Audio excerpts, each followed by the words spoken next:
Demikianlah penampilan dari Lapo Indra Sumut. Halo Sobat Indra Sumut, Assalamualaikum warahmatullahi wabarakatuh. Berjumpa kembali di acara Podcast Toba, teman ngobrol perbendaraan. Pada podcast kali ini akan dipandu oleh saya Cindy selaku host. Sobat Intres, tahun 2023 telah kita lalui bersama. Nah, saat ini adalah kewajiban sebagai Satker untuk menyusun laporan keuangan. Untuk itu, topik kita pada podcast kali ini adalah 15 menit paham laporan keuangan bareng ahlinya. Kita mengundang narasumber yang istimewa dan sudah sangat berpengalaman di bidangnya, yaitu Bapak Saiful, yang saat ini menjabat sebagai Kepala Kanwil DJPB Sumatera Utara, yang telah lama berkecimpung di bidang akuntansi, khususnya akuntansi pemerintah. Selamat pagi, Pak. Selamat pagi, Mbak Cindy. Terima kasih atas undangannya dalam podcast kita pagi ini. Baik, Pak. Bagaimana kabarnya, Pak, pada pagi hari ini? Alhamdulillah, puji Tuhan, sehat. Karena memang untuk mengawal APBN, kita harus punya stamina yang prima. Sehingga kesehatan menjadi hal yang penting kita jaga dan kita rawat.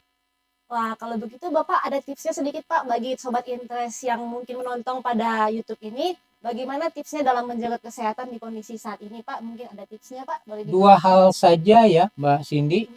Jaga pola makan dan jangan lupa untuk berolahraga. Iya, berarti intinya adalah jangan lupa berolahraga dan jaga pola makan seperti itu ya, Pak. Baik, Pak. Nah, Sobat Intres, dari informasi yang kita dengar nih, Pak, Bapak pernah berkecimpung di bidang akuntansi dan pelaporan keuangan di Direktorat Akuntansi dan Pelaporan Keuangan. Boleh diceritakan sedikit, Pak, bagaimana saat di direktorat tersebut? Kalau dibilang berlatar belakang akuntansi pemerintahan, rasanya tepat gitu ya. Karena saya masuk di Kementerian Keuangan itu sepertinya lahir dan dibesarkan untuk mengelola laporan keuangan. Ya, karena secara singkat pelaksanaan tugas di Direktorat Akuntansi dan Pelaporan Keuangan itu memang kita mulai pada waktu itu adalah dengan mengembangkan sistem akuntansi pemerintahan dalam rangka menyusun laporan keuangan. Kira seperti itu tuh, Mbak Cindy. Nah, Pak, dari cerita Bapak tadi, pelaporan keuangan termasuk salah satu hal yang penting. Kalau boleh kami tahu nih, Pak, mengapa satuan kerja harus menyusun laporan keuangan? Bicara laporan keuangan, sesungguhnya tidak terlepas dari siklus penganggaran yang perlu dipahami oleh semua pihak. Nah, kalau kita dalami siklus penganggaran itu kan mulai dari konteks perencanaan, pelaksanaan anggaran, dan pertanggungjawaban anggaran yang ditutup nanti dengan pemeriksaan atas pelaksanaan anggaran. Maka 4 siklus ini yang harus dipahami oleh kita semua, sehingga kewajiban di dalam mempertanggungjawabkan seluruh anggaran yang dibebankan pada kementerian negara dan lembaga itu betul-betul dapat dijalankan dengan baik, dan itu yang selalu kita sebut sebagai bagian dari laporan keuangan. Nah, kalau dulu kami menyebutnya itu laporan pertanggungjawaban pelaksanaan anggaran. Sekarang sudah kita sebut sebagai bagian dari laporan keuangan. Menarik nih, terkait kualitas laporan keuangan ya, Pak. Boleh dijelaskan lagi, Pak, laporan keuangan yang berkualitas itu kira-kira seperti apa ya, Pak? Nah, kalau kita lihat secara bersama-sama, ada 2 hal penting yang perlu didalami ya oleh semua pihak dalam memaknai laporan keuangan. Laporan keuangan yang baik itu sebenarnya pertama dia harus sesuai dengan sistem akuntansi pemerintahan yang dikembangkan dan disusun oleh pemerintah. Dan yang kedua, dia harus memenuhi standar akuntansi pemerintahan. Nah, dua hal pokok ini kita sudah siapkan. Ya, dari segi sistem kita sudah menstandarisasi semua sistem melalui digitalisasi untuk menyusun laporan keuangan. Begitu juga dengan standar akuntansi pemerintahan, di mana kita juga sudah punya komite standar yang ditugasi dalam menyusun standar atas laporan keuangan pemerintah, khususnya di sektor publik. Nah, ini tertuang di dalam PP nomor 71 ya tahun 2010 yang mana dikatakan kualitas laporan keuangan itu hendaknya memenuhi 4 hal. Pertama, dia harus relevan. Yang kedua, dikatakan andal. Yang ketiga, dapat dibandingkan. Dan yang keempat, dapat dipahami. Nah, kira-kira seperti itu ya. Untuk menghasilkan laporan yang berkualitas itu harus memenuhi 2 hal tadi dan memenuhi 4 unsur menurut standar akuntansi pemerintahan. Baik Pak, sesuai standar akuntansi pemerintahan atau yang kita kenal dengan SAP, seperti yang Bapak bahas tadi, hal pertama itu relevan Pak. Nah, laporan keuangan yang dapat dikatakan relevan itu seperti apa ya Pak? Ya, jadi laporan keuangan di sisi pemerintahan sebenarnya proses penyusunannya itu kalau kita lihat secara bersama-sama seperti Pendekar 212. Ya, kalau Mbak Cindy tahu Pendekar 212 itu kan 2, 1, 2. Ya, 2 itu adalah 2 bulan setelah tahun anggaran berakhir, maka kewajiban Kementerian Negara dan lembaga harus nyusun laporan keuangan. 1 bulan itu adalah proses konsolidasian yang dilakukan di Kementerian Keuangan yang menggabungkan LKPP, LKKL dan LKBUN untuk menghasilkan LKPP. Dan yang duanya lagi itu adalah proses pemeriksaan yang dilaksanakan oleh BPK dalam hal ini. Dia dalam satu siklus dari perencanaan, pelaksanaan, pertanggungjawaban, dan pemeriksaan.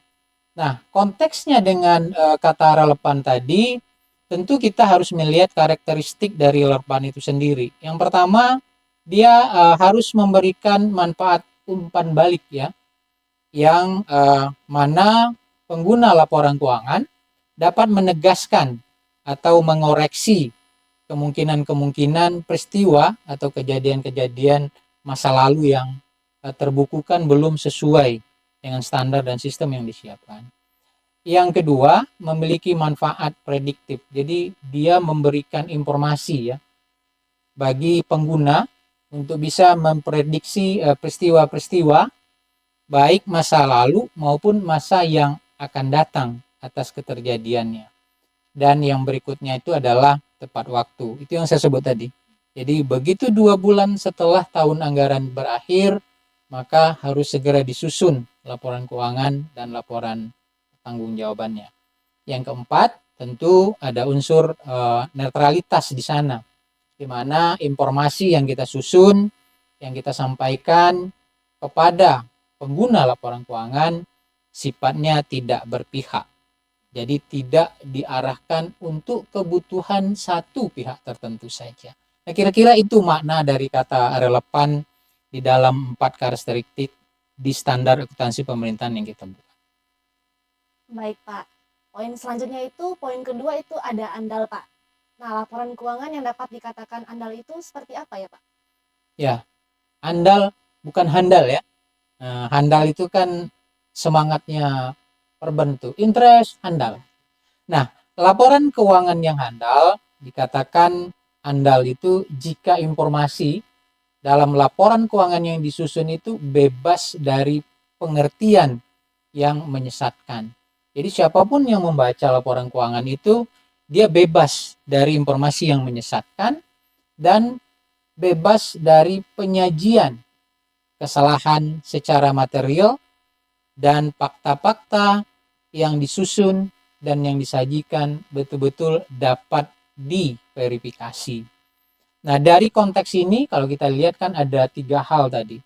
Katakan secara jujur disajikan, yaitu menggambarkan bahwa transaksi-transaksi dan peristiwa-peristiwa yang muncul memang secara keseluruhan disajikan secara wajar ya di dalam laporan keuangan.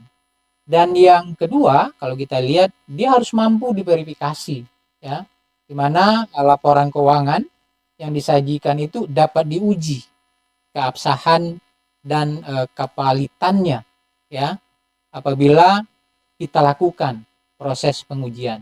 Dan yang ketiga sama ya, dia bersifat netral karena memang laporan keuangan yang kita susun itu dia tidak akan diarahkan untuk kebutuhan-kebutuhan pihak tertentu saja. Kira-kira seperti itu tuh Mbak Cindy. Baik Pak, berarti tadi ada terdapat 4 poin. Yang pertama ada relevan, andal, dan yang poin ketiga itu dapat dibandingkan Pak. Maksudnya dapat dibandingkan ini dengan laporan keuangan entitas lain atau seperti apa ya Pak? Baik, kalau kita lihat dari judul podcast kita 15 menit memahami laporan keuangan, rasanya para pendengar itu dan penonton tentu super ya, super banget gitu. Karena belajar laporan keuangan ataupun akuntansi dalam menyusun laporan keuangan kita butuh begitu banyak waktu gitu.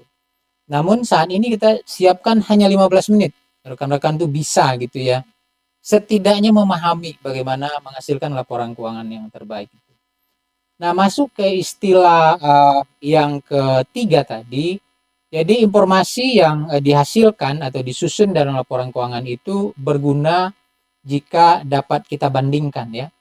Baik antar laporan maupun antar periode. Dan bahkan dapat juga kita bandingkan dengan entitas lain yang sejenis ya. Itu. Nah, perbandingan-perbandingan ini bisa kita ukur. Bahkan bisa juga kita susun trennya akan seperti apa.